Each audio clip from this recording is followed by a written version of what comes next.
A militant kind of aggressive religiosity, sometimes called fundamentalism, has grown up in every single one of the major world traditions as a rebellion against this imbalanced world, a rebellion against humiliation, powerlessness. Religion has focused more and more on a narrow understanding of religious dogma. And there's a sense of rage expressed in religious terms. Every religion, as I understand them, has a history of intolerance, and every religion has principles for overcoming intolerance.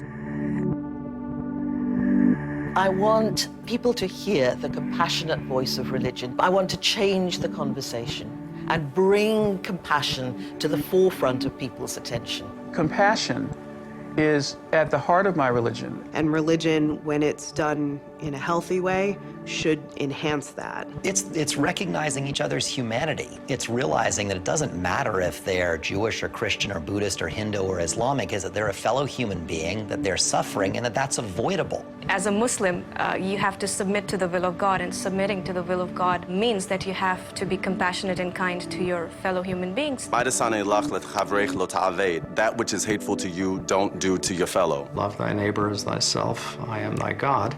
Don't do to others what you wouldn't like them to do to you. The golden rule is a golden rule in so many different world religions. And we need to somehow find a way to implement the golden rule globally so that we treat other nations, other peoples, whoever they may be, as we would wish to be treated ourselves. We need a charter for our own souls, for our own sake, but also for the sake of the world, the sake of our perilously divided world, which is, in one sense, drawn together more closely than ever before.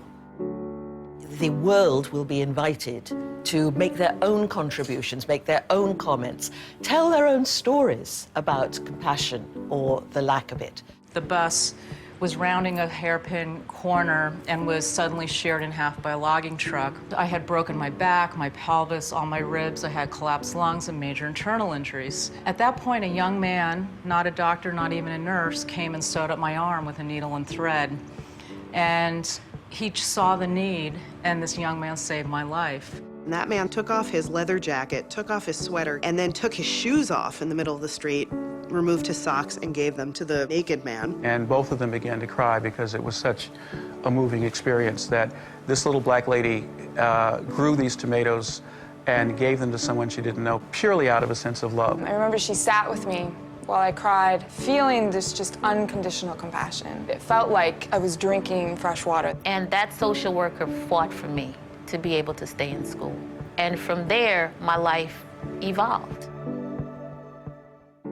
The task of our generation, whether we are religious people or secular people, is to build a global community where people of all persuasions can live together in peace and harmony.